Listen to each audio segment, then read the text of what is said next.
Go to the US now, where New York City has elected a Ugandan-born mayor for the first time in its history.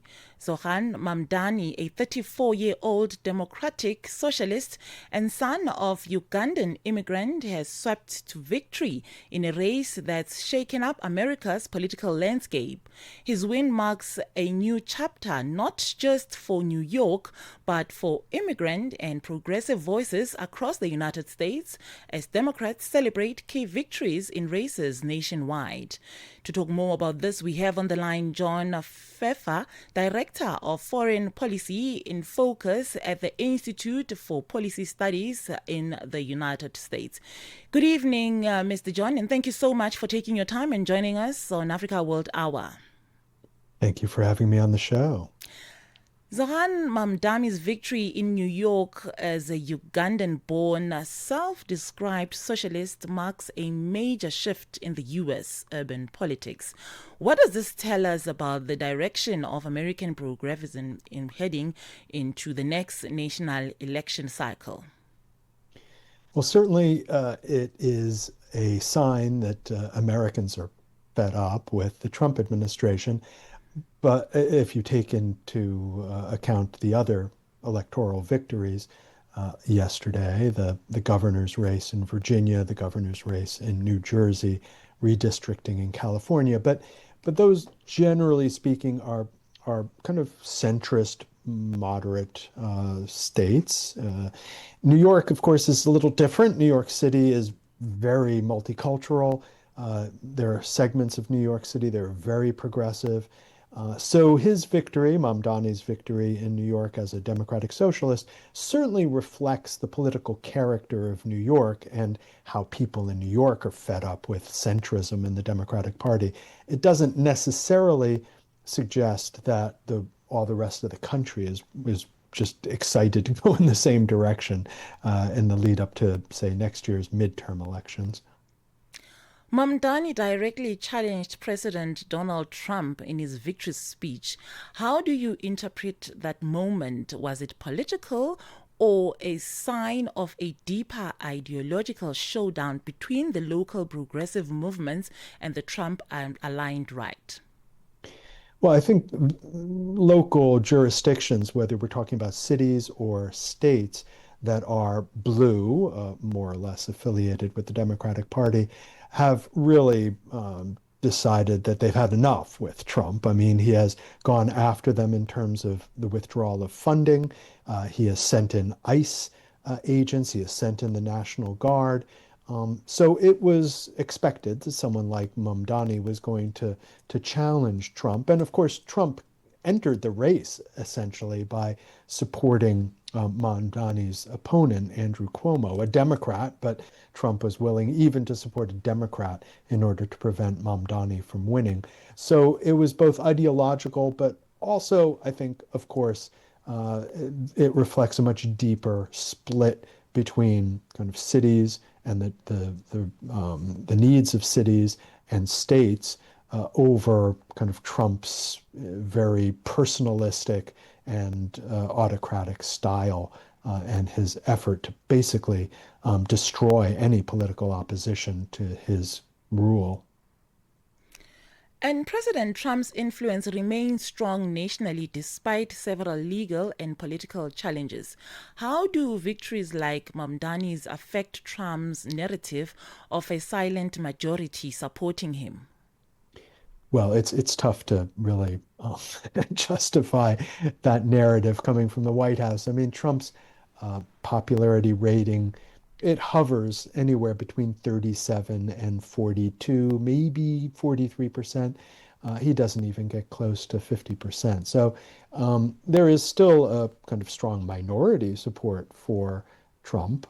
There's still a strong support within the Republican Party, upwards of 85, as much as 90% of the Republican Party remains behind Trump. But certainly Democrats don't, and an increasing number of independents have abandoned any support for Trump. So he is in difficult political waters at the moment. I mean, he doesn't have to worry, of course, until the midterms and the possibility that the Republicans will lose either one or both houses of Congress.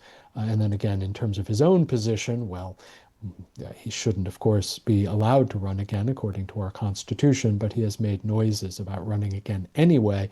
But given the lack of a majority support for him, it would be hard to imagine that the country would again rally behind him and vote him back into office. And could this wave of Democratic wins in key races indicate voter fatigue with Trump-style populism, or is it more of a localized rejection of specific policies? Well, there's no voter fatigue, let's put it that way. I mean, the turnout was huge. I mean, it was double the amount in New York in the mayoral race than the previous mayoral contest. People are coming out in droves in order to vote. They feel very strongly that they should have a voice in American governance.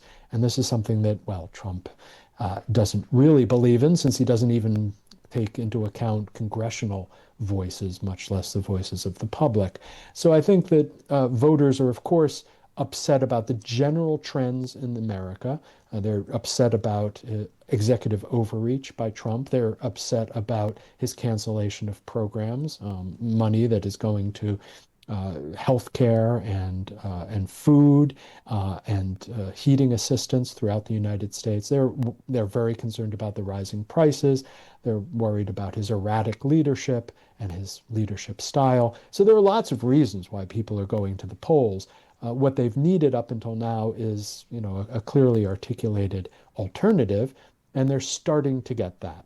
Obviously, the alternative put forward in New York was the most stark, or the starkest example of alternative leadership offered by Mamdani, but even centrist alternatives offered by the governors in Virginia and New Jersey are more appealing to voters right now than Trump-style extremism. Mamdani's election, a Ugandan-born Muslim mayor in America's biggest city, has symbolic resonance beyond U.S. borders. How might this affect America's image internationally, especially across Africa and the Middle East? Well, unfortunately, it is Trump in the White House who really sets the tone for how America is being received overseas. And that's because it's his policies, his executive policies and decisions that determine American policy for the most part overseas.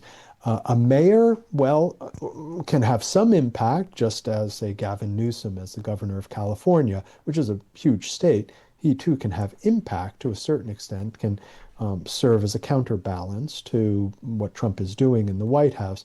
But there are obvious limits to that. I think people overseas recognize that New York is a city, not the country, and that it is in many ways an exemplary city, very multicultural, very liberal in its attitudes, and doesn't reflect necessarily the attitudes of everyone else in the country.